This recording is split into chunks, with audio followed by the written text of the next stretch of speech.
ధాన్యములా నీ వాక్యమే నాకు చాలు. వెండి బంగారముల కంటే నీ వాక్యమే నాకు మేలు. ధనము ధాన్యములా నీ వాక్యమే నాకు చాలు.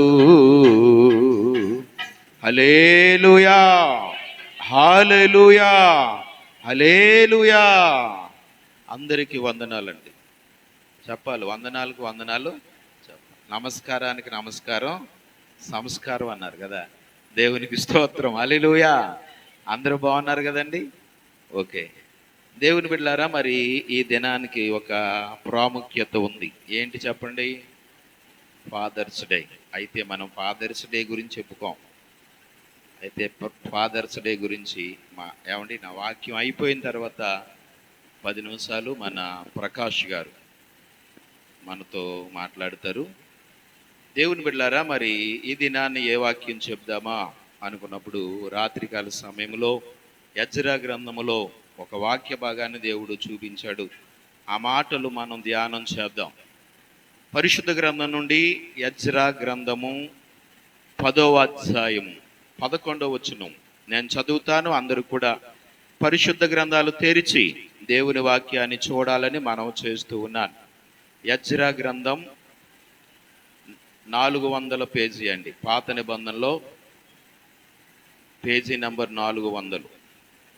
ఎజ్రా గ్రంథం 10వ అధ్యాయం 11వ వచనం. కాబట్టి ఇప్పుడు మీ పితరుల యొక్క దేవుడైన యెహోవా ఎదుట మీ పాపములు ఒప్పుకొని ఆయన చిత్తానుసారముగా నడుచుకొనుటకు సిద్ధపడి దేశపు జనులను అన్య స్త్రీలను విసర్జించి మిమ్ముని మీరు ప్రత్యేకపరచుకుని ఉండుడి. దేవునికి స్తోత్రాలు చెల్లిద్దామండి. హల్లెలూయా, హల్లెలూయా. పోయిన వారం మనం సిద్ధపడి ఉండుడి అనే మాట మీద ఏమండి ఒక మాటను మనం ధ్యానం చేసాం. ఏ విషయంలో మనం సిద్ధపడాలని పోయిన వారం చెప్పుకున్నాం చెప్పండి? క్రీస్తు రెండవ రాకడ విషయంలో మనం సిద్ధపడి ఉండాలి. ఇది నాన్ని మనం సిద్ధపడి ఉండవలసిన వారమై ఉన్నాం. ఏమండి ఏ విషయంలో సిద్ధపడాలి అని అంటే ఏమండి రెండవ భాగమును మనం ధ్యానం చేయబోతూ ఉన్నాం. సిద్ధపడి ఉండుడి అనే మాట మీద రెండవ పార్టును మనం వినబోతూ ఉన్నాం. మనం చదువుకున్న వాక్య భాగంలో ప్రియులారా, ఎజ్రా భక్తుడు ఇశ్రాయేలు ప్రజలతో చెబుతున్న మాట ఏంటనంటే, కాబట్టి ఇప్పుడు మీ పితరుల యొక్క దేవుడైన యెహోవా ఎదుట మీ పాపములు ఒప్పుకొని ఆయన చిత్తానుసారముగా నడుచుకుంటకు సిద్ధపడి దేశపు జనులను అన్య స్త్రీలను విసర్జించి మిమ్ముని మీరు ఏం చేయని అంటున్నాడు? ప్రత్యేకపరుచుకుని ఉండండి. దేవునికి స్తోత్రాలు చెల్లిద్దామండి. హల్లెలూయా, హల్లెలూయా. మనం చదువుకునే ఈ వచనంలో ప్రియులారా 7 మాటలు మనకి కనబడతాయి. వాటిలో ఒకటే ఇప్పుడు. ఒకటి ఏటమ్మా? ఇప్పుడు. రెండవది మీ దేవుడైన యెహోవా ఎదుట. మూడవది మీ పాపములను ఒప్పుకొని. నాలుగవది ఆయన చిత్తానుసారముగా నడుచుకునుటకు సిద్ధపడి అనేది నాలుగవది. ఏమండి? ఐదవది నాలుగవది ఏంటనంటే ఆయన చిత్తానుసారముగా నడుచుకునుటకు. ఏమంటే ఐదవది సిద్ధపడి. ఆరవది దేశపు జనులను ఏం చేయండి? జనులను అన్య స్త్రీలను విసర్జించండి. ఏడవది మిమ్మును మీరు ప్రత్యేక పరుచుకుని ఉండండి. ఏమండి ఇలాగున ఏమండి 7 సంగతులను ఇక్కడ మనం చూస్తూ ఉన్నాం ఈ వచనములో. దేవునికి స్తోత్రం. హల్లెలూయా. దేవుని బిడ్డలారా, కనుక మొదటిగా ఇక్కడ భక్తుడు అంటున్నాడు ఇప్పుడు. ఏమన్నాడమ్మా? ఇప్పుడు. ఇశ్రాయేలులారా, ఎంతవరకు మీరు మీ దేవుని విడిచిపెట్టారేమో, ఎంతవరకు మీ దేవుని సన్నిధిని మీరు విడిచిపెట్టారు, ఎంతవరకు మీరు దేవుని సహవాసాన్ని విడిచిపెట్టారు. అయితే ఇప్పుడు, ఎప్పుడట? ఇప్పుడు మీరేం చేయాలో తెలుసా? మీ దేవుడైన యెహోవా ఎదుటకు రండి. ఎక్కడికి రమ్మన్నాడమ్మా? మీ దేవుడైన యెహోవా ఎదుటకు రండి అని చెబుతూ ఉన్నాడు. మూడవదిగా ఏమండి, మీ పాపములను ఒప్పుకోండి. ఆయన ఎదుటకు వచ్చిన తర్వాత ఆయన ఎదుట మనం ఏం చేయాలటమ్మా? మన పాపములను ఒప్పుకోవాలి. మన పాపములను మనం ఎవరి దగ్గర ఒప్పుకోవాలి అని అంటే మనుషుల దగ్గర కాదు. మన పాపాలు ఒప్పుకోవలసింది ఎక్కడ కాదు? మనుషుల ఎదుట కాదు, కానీ మన పాపములను దేవుని ఎదుట మనం ఒప్పుకోవాలి. దేవునికి స్తోత్రం, హల్లెలూయా. 32వ కీర్తనలో దావీదు అంటాడు, దేవా నా పాపమును నేను కప్పుకొనక నీ ఎదుట నా పాపమును ఏం చేశాను? ఒప్పుకున్నాను అంటున్నాడు. దేవునికి స్తోత్రం, హల్లెలూయా. దావీదంట ప్రియులారా తన పాపమును కప్పుకోలేదు. దావీదు తన పాపమును ఏం చేయలేదట? కప్పుకోలేదు. 32వ కీర్తన 5వ వచనం, నా దోషమును కప్పుకొనక నీ ఎదుట నా పాపమును ఒప్పుకుంటుని, యెహోవా సన్నిధిని నా అతిక్రమములు ఒప్పుకుందుననుకుంటుని, నీవు నా పాప దోషమును పరిహరించి ఉన్నావు. దేవునికి స్తోత్రం, హల్లెలూయా. దావీదు మనుషుల ఎదుట ప్రియులారా తన పాపమును ఒప్పుకోలేదు. దావీదు మనుషుల ఎదుట తన దోషమును తన అతిక్రమములను ఒప్పుకోలేదు, కానీ దావీదు దేవుని ఎదుట తన పాపమును ఏం చేశాడమ్మా? ఒప్పుకున్నట్లుగా మనం చూస్తూ ఉన్నాం పరిశుద్ధ గ్రంథంలో. ప్రియులారా పాపమును ఒప్పుకొనని ఒక వ్యక్తి కనపడతాడు. పాపమును ఒప్పుకొనని ప్రియులారా ఒక వ్యక్తి మనకి కనపడతాడు. లేకపోతే ఆది మానవుడైన ఆదాము మనకి కనబడతాడు. దేవునికి స్తోత్రం, హల్లెలూయా. ఆదాము పాపం చేసినప్పుడు దేవుడు తినొద్దని వారికి ఆజ్ఞాపించిన వృక్ష ఫలాన్ని వారు తిని పాపం చేసినప్పుడు ప్రియులారా దేవుడు వచ్చి ఆదాముని అడిగితే ఏమన్నాడో తెలుసా? తాను చేసిన పాపాన్నే దేవుని దగ్గర ఒప్పుకోలేదు. ప్రభువా తప్పు అయిపోయింది నాయనా, నన్ను క్షమించు.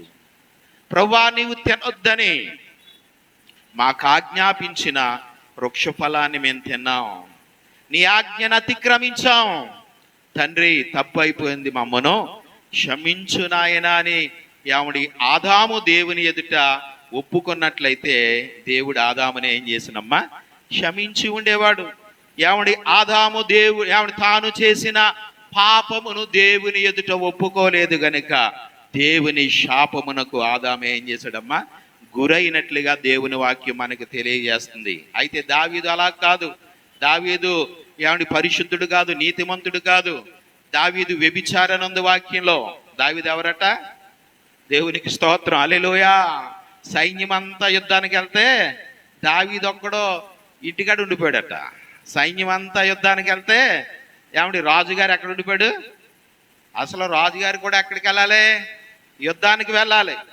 రాజుగారు కూడా సైన్యంతో కలిసి యుద్ధానికి వెళ్ళవలసిన వాడు. సైన్యం అంతా, సైన్యాధిపతి సైన్యము కూడా యుద్ధమునకు వెళ్ళి యుద్ధం చేస్తూ ఉండగా దావీదు మాత్రం, రాజైన దావీదు మాత్రం తన ఇంటి దగ్గర ఉండిపోయి మిద్ది మీదకి ఎక్కాడట. ఎక్కడికి ఎక్కాడు? మిద్ది మీదకి ఎక్కాడు. తన కోట మీదకి ఎక్కి, స్లాబ్ మీదకి ఎక్కి అటు ఇటు తిరుగుతూ కింద స్నానం చేస్తున్న స్త్రీని చూచాడు. చూచి ఆమె అందమునకు అతడు ఆకర్షించబడ్డాడు. వెంటనే ప్రియులారా సైనికులను పంపించి ఆమెను తన కోటలోకి రప్పించుకున్నాడు. ఆమెతో పాపం చేశాడు. దేవునికి స్తోత్రం, హల్లెలూయా. పాపం చేసినప్పుడు ప్రియులారా పాపం చేయడమే కాదు, తాను చేసిన పాపాన్ని కప్పుకోవడానికి, తాను చేసిన పాపము ద్వారా ఆమె గర్భవతి అయిందని గ్రహించి తన భర్తను కూడా చంపడానికే వెనకాడలేదు దావీదు. దేవునికి స్తోత్రం, హల్లెలూయా. ఆ కారణాన్ని బట్టి దావీదు వ్యభిచారిగా మనకి అక్కడ కనబడతాడు. అయినప్పటికీ దావీదు దేవుని సన్నిధిలో తన పాపమును ఒప్పుకున్నాడు. దేవునికి స్తోత్రం, హల్లెలూయా. ఎవరైతే దేవుని ఎదుట వారి పాపాన్ని ఒప్పుకుంటారో వారు ఏం చేస్తారమ్మా? క్షమించబడతారు. దేవుని ఎదుట మన పాపమును ఒప్పుకుంటే మన పాపము పరిహరింపబడుతుంది. మన పాపం ఏం చేస్తుందమ్మా? పరిహరింపబడుతుంది. కనుక మన పాపములను మనం ఏమండి మనుషుల దగ్గర కాదు ఒప్పుకోవలసింది, ఎక్కడ ఒప్పుకోవాలి? దేవుని ఎదుట మనం ఒప్పుకోవాలి. దేవునికి స్తోత్రం, హల్లెలూయా. కనుక మూడవదిగా మీ పాపములు ఒప్పుకోండి.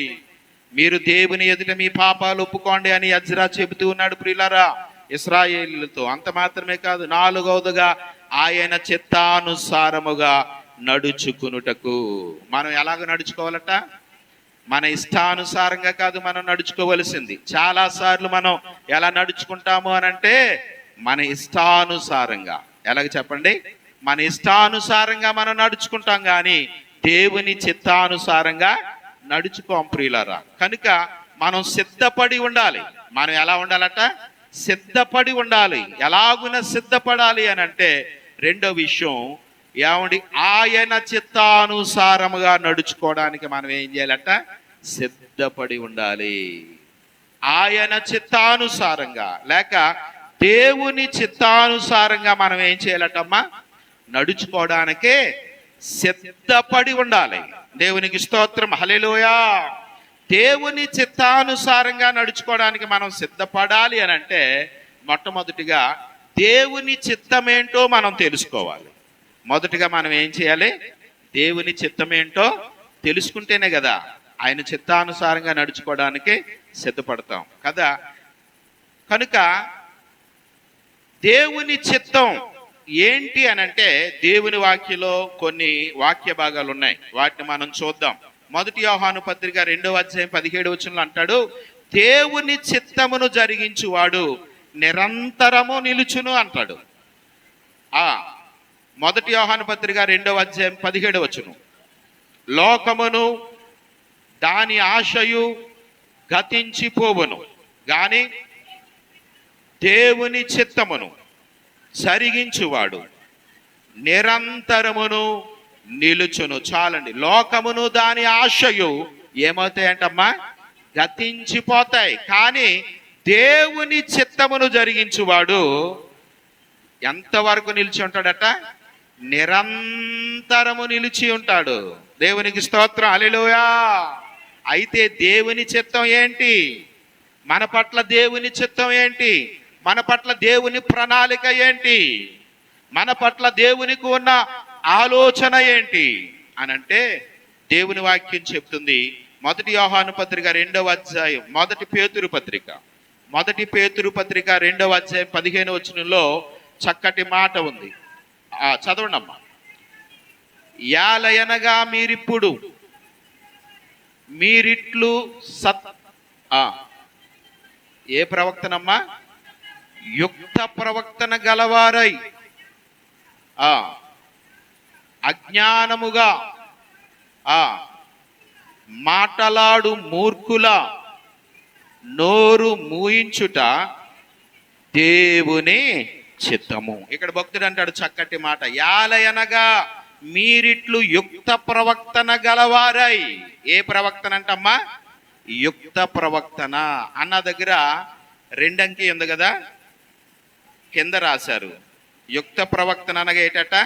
మేలు చేయువారై. ఏం చేయాలట?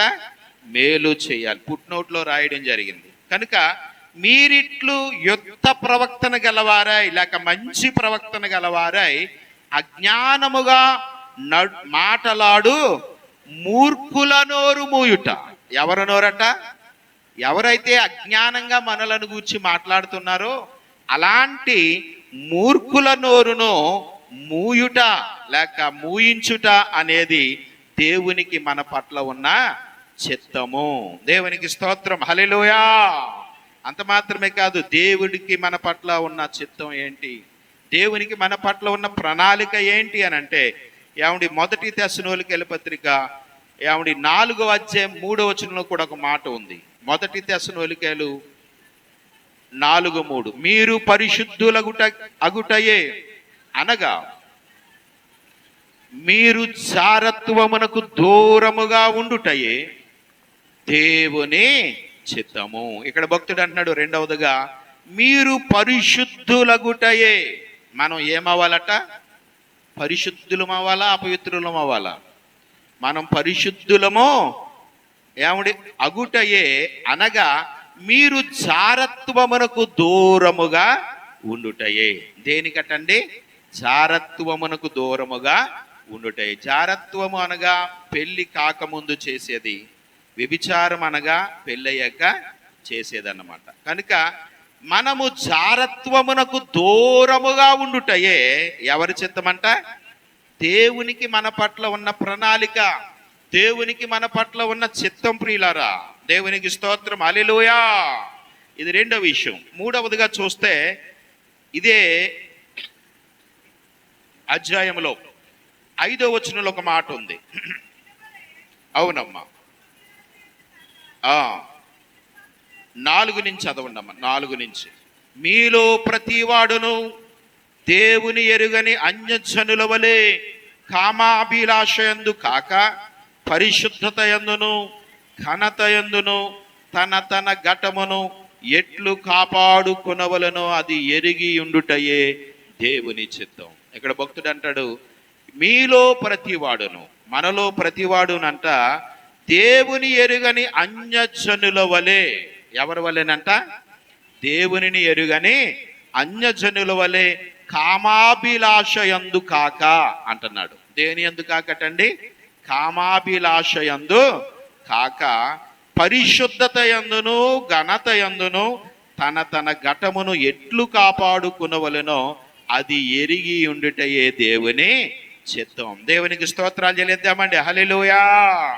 మన పరిశుద్ధతను, మన ఘనతను ప్రియులారా ఎట్లు కాపాడుకునవలెనో ఏమండి మనం ఎరిగి ఉండుటయే దేవుని చిత్తము అని దేవుని యొక్క వాక్యం మనకి సెలవిస్తూ ఉంది. దేవునికి స్తోత్రాలు చెల్లిద్దాం. హల్లెలూయా, హల్లెలూయా. అంత మాత్రమే కాదు, దేవుని చిత్తం ఏమై ఉంది మన పట్ల అనంటే ఏమండి చివరి మాట 1 తెస్సలోనికీయుల పత్రిక 5వ అధ్యాయం 18వ వచనంలో ఒక మాట ఉంది చూడండి. 5:18. అవునమ్మా.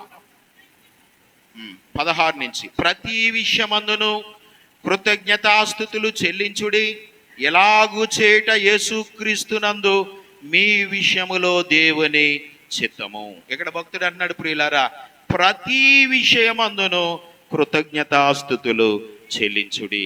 దేవుని బిడలమైన మనమంట ప్రతి విషయములో కూడా ఏం చేయాలి చెప్పండి? దేవునికి కృతజ్ఞతాస్తుతులు చెల్లించాలి. ప్రతి విషయములో. ఏమండి, ఒక విషయములోనే కాదు కానీ ప్రతి విషయములో కూడా మనం ఏం చేయాలమ్మా? దేవునికి కృతజ్ఞతాస్తుతులు చెల్లించాలి. ఏ పని చేసినా మొదటగా ఎవరిని స్తుతించాలి? మనం దేవునిని స్తుతించి దేవునిని మహిమపరిచి అప్పుడు ఆ పనిని మనం చేయవలసిన వారమై ఉన్నాం. దేవునికి స్తోత్రం, హల్లెలూయా. ఒక చోట భక్తుడు అంటాడు, మీరు భోజనము చేసినను పానము చేసినను మరేమి చేసినను దేవుని మహిమార్థమై చేయండి. దేవునికి స్తోత్రం, హల్లెలూయా.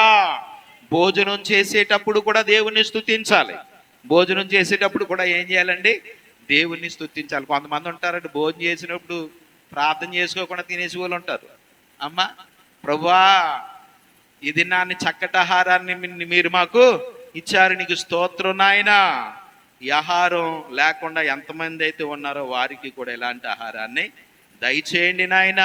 అలాగనే మా కుటుంబంలో కూడా సమృద్ధివంతమైన ఆహారాన్ని దయచేయండి నాయన. తినిచుండగా చక్కటి అరుగుదలను ఆరోగ్యాన్ని నాకు దయచేయండి నాయనని మనం ప్రార్థన చేసుకోవాలి. దేవునికి స్తోత్రం, హల్లెలూయా. కనుక కొంతమంది ఆహారం తినేటప్పుడు భోజనం చేసేటప్పుడు కూడా ఏం చేయరమ్మా? ప్రార్థన చేసుకోకుండా తినేసి వాళ్ళు ఉంటారు. కక్కుర్తోళ్ళు కొంతమంది. ఎవరమ్మా? ఒకడు అన్నాడట, కక్కుర్తోడికి ఎక్కడెట్టు? కంచంలో ఎట్టు, నాకు కింద ఎట్టు అన్నాడట. ఏమన్నాడు? అమ్మా, కక్కుర్తోడికి కంచంలో పెట్టు, నాకు కింద ఎట్టు అన్నాడంట అలా ఆవిడితో. ఎందుకు కక్కుర్తోడు ఎవడో? కింద తినేవాడే కక్కుర్తోడు. పాప ఆడికి తెలియదు. దేవునికి స్తోత్రం, హల్లెలూయా. కనుక ఏమండి, కక్కుర్తిగా తినేసేవారికి ఉండకూడదు. ఏమండి, దేవుడిచ్చిన ఆహారాన్ని మనం తినేటప్పుడు ప్రభువుని స్తుతించి మనం తినాలి. దేవునికి స్తోత్రం, హల్లెలూయా. భోజనం చేసేటప్పుడు ప్రభువుని స్తుతించాలి. పానము చేసిన ఏం చేసినా, పానం అంటే త్రాగడం. పానం అంటే ఏమిటమ్మా? తాగడం అంటే అన్నీ కాదండో, తాగవలసినవి ఉన్నాయి, తాగకూడనే ఉన్నాయి. పానం అన్నాడు కనుక ఏదైనా తాగేచ్చు, దేవుని స్తుతించి అనుకోకండి. దేవునికి స్తోత్రం, హల్లెలూయా. ఏమండి, నీవు ఒకవేళ దాహానికి మంచినీళ్ళు త్రాగినా కానీ ఏం చేయాలి? నువ్వు ప్రభువుని స్తుతించాలి. దేవునికి స్తోత్రం, హల్లెలూయా. ఏమండి, మనం త్రాగవలసినవి కొన్ని ఉన్నాయి. మంచినీళ్ళు తాగొచ్చు, జ్యూసులు తాగొచ్చు, కానీ అమ్మ ద్రాక్షారసం తాగకూడదు. ఏ రసం? దేవునికి స్తోత్రం, హల్లెలూయా. మంచి ద్రాక్షారసం తాగొచ్చు, కానీ ఏ ద్రాక్షారసం తాగకూడదు? మురగబెట్టిన ద్రాక్షారసం. దేవునికి స్తోత్రం, హల్లెలూయా, హల్లెలూయా. ఏమండి, దాన్ని మనం త్రాగకూడదు అనే విషయాన్ని గమనించాలి. దేవునికి స్తోత్రాలు చెల్లిద్దాం, హల్లెలూయా. కనుక ప్రతి విషయములో కూడా మనము దేవునికి కృతజ్ఞతాస్తుతులు చెల్లించుట యేసుక్రీస్తునందు ఏమండి మన విషయమై ఎవరి చిత్తం అంట? దేవుని చిత్తం. దేవునికి స్తోత్రం, హల్లెలూయా. ఇప్పుడు చెప్పండి, దేవుని చిత్తం అనగా ఏంటి? మూర్ఖులలోరు మూయుట దేవుని చిత్తం. 2, పరిశుద్ధులుగా ఉండుట దేవుని చిత్తం. 4, పరిశుద్ధత యందును ఘనత యందును మన ఘటమును కాపాడుకునుట దేవుని చిత్తం. 4, ప్రతి విషయములో ఏమిటి? దేవునికి కృతజ్ఞతాస్తుతులు చెల్లించుట దేవుని చిత్తము అని దేవుని యొక్క వాక్యం మనకు సెలవిస్తూ ఉంది. అయితే దేవుని చిత్తము ఏమిటి మన పట్ల జరగాలి అని అంటే ప్రియులారా, మనకి ఓరిమి అనేది లేక మనకి ఓపిక అనేది చాలా ప్రాముఖ్యమైనది అని వాక్యం చెబుతూ ఉంది. దేవునికి స్తోత్రం, హల్లెలూయా. ఒక్కొక్కసారి దేవుని చిత్తం, దేవుని ప్రణాళిక మన పట్ల నెరవేరడానికి ప్రియులారా కొంత సమయం అనేది పడుతుంది. కొన్ని నెలలు పట్టొచ్చు, లేకపోతే కొన్ని వారాలు పట్టొచ్చు, లేకపోతే సంవత్సరం పట్టొచ్చు. దేవునికి స్తోత్రాలు చెల్లిద్దాం, హల్లెలూయా. కనుక దేవుని యొక్క ప్రణాళిక, దేవుని చిత్తం మన పట్ల నెరవేరడానికి కొంత సమయం అనేది పడుతుంది అనే విషయాన్ని గమనించాలి. అంతవరకు మనం ఎలా ఉండాలట? ఓరిమ కలిగిన వారిగా ఉండాలి. అపోస్తులుడైన పౌలు హెబ్రీ పత్రికలు ఈ మాట చెబుతూ ఉన్నాడు. హెబ్రీ పత్రిక 10వ అధ్యాయము 36వ వచనం అండి. హెబ్రీ 10:36. మీరు దేవుని చిత్తమును నెరవేర్చిన వారై వాగ్దానము పొందు నిమిత్తము మీకు ఓరిమి అవసరమై ఉన్నది. దేవునికి స్తోత్రాలు చెల్లిద్దామండి, హల్లెలూయా, హల్లెలూయా. ఇక్కడ భక్తుడు అంటాడు, మీరు దేవుని చిత్తమును నెరవేర్చిన వారై వాగ్దానమును పొందు నిమిత్తము మీకు ఓరిమి అవసరమై ఉన్నది. దేవునికి స్తోత్రం, హల్లెలూయా. దేవుని చిత్తం మన పట్ల నెరవేరాలి అని అంటే, దేవుడు చేసిన వాగ్దానమును మన జీవితాల్లో మనం అనుభవించాలి అని అంటే మనకి ఏమి అవసరమై ఉందట? ఓరిమి చాలా అవసరమై ఉన్నది అనే విషయం మనం గ్రహించి ప్రియులారా, దేవుని చిత్తము మన పట్ల నెరవేరడానికి మనం ఓపికతో, ఓరిమితో ప్రభువులో కనిపెట్టే వారిగా మనం ఉండాలి. దేవునికి స్తోత్రం, హల్లెలూయా, హల్లెలూయా. కనుక భక్తుడైన యజ్రా దేవుని ప్రజలైన ఇశ్రాయేలుతో అంటున్నాడు, ఇశ్రాయేలులారా, మీరు దేవుని చిత్తానుసారముగా నడుచుకునుటకు సిద్ధపడండి. కనుక మనం సిద్ధపడవలసిన రెండవ సంగతి ఏంటో తెలుసా? దేవుని చిత్తానుసారముగా నడుచుకోవడానికి మనం ఏం చేయాలమ్మా? సిద్ధపడి ఉండాలి. దేవునికి స్తోత్రం, హల్లెలూయా. మన ఇష్టానుసారంగా మనం నడుచుకోవడం కాదు, కానీ దేవుని చిత్తానుసారంగా నడుచుకోవడానికి మనం సిద్ధపడేవారిగా మనం ఉండాలని దేవుని యొక్క వాక్యాన్ని బట్టి మనం తెలుసుకుంటూ ఉన్నాం. దేవుని చిత్తం అనగా ఏమిటో, దేవుని చిత్తం మన పట్ల ఏమై ఉన్నదో కూడా మనం చెప్పుకున్నాం. కనుక అట్టి రీతిగా దేవుని చిత్తాన్ని మనం ఎరిగిన వారమై, దేవుని చిత్తము మన పట్ల ఏమై ఉన్నదో మనం గ్రహించిన వారమై, అట్టి రీతిగా మనం ప్రభువులో నడుచుకునే వారిగా ఉండి ప్రభు కొరకు సిద్ధపడే వారిగా మనం ఉండాలని దేవుని లేఖనాన్ని బట్టి మనం తెలుసుకుంటూ ఉన్నాం. దేవుని బిడ్డలారా, దేవుని రాకడ సమీపం అవుతున్న దినాల్లో మనం ఉన్నాం. దేవుని రాకడ దగ్గర అవుతున్న దినాల్లో మనం ఉన్నాం. దేవునికి స్తోత్రం. హల్లెలూయా. ఏమండి, క్రీస్తు రెండవ రాకడను గూర్చిన ఏమండి సూచనలు, గురుతులు లోకంలో ఏమండి జరుగుతూ ఉండడం మనం చూస్తూ ఉన్నాం. దేవునికి స్తోత్రం. హల్లెలూయా. కనుక దేవుని బిడలమైన మనం మన చిత్తానుసారంగా కాక దేవుని ఏమండి చిత్తానుసారంగా మనం నడుచుకునే వారిగా ఉండి అట్టి రీతిగా సిద్ధపడిన వారమై ప్రభు రాజ్యంలో ప్రవేశించే ధన్యతను మన జీవితాల్లో మనం పొందుకుందాం. దేవుడి యొక్క కొద్ది మాటలను దీవించును గాక. ఆమేన్. హల్లెలూయా, హల్లెలూయా, హల్లెలూయా. సమీపించెను విడుదల సమయం, యేసు రాజు రాకడ సమయం. సమీపించెను విడుదల సమయం, యేసు రాజు రాకడ సమయం. సంగమా సిద్ధపడుమా, సంగమా ప్రకటించుమా. సంగమా సిద్ధపడుమా, సంగమా ప్రకటించుమా. సమీపించెను విడుదల సమయం, యేసు రాజు రాకడ సమయం. పాడదాం. సమీపించెను విడుదల సమయం, యేసు రాజు రాకడ సమయం. కనబడుచున్నవి రాకడ సూచనలు, వినబడుచున్నవి విడుదల ధ్వనులు. కనబడుచున్నవి రాకడ సూచనలు, వినబడుచున్నవి విడుదల ధ్వనులు. సంగమా సిద్ధపడుమా, సంగమా ప్రకటించుమా. సంగమా సిద్ధపడుమా,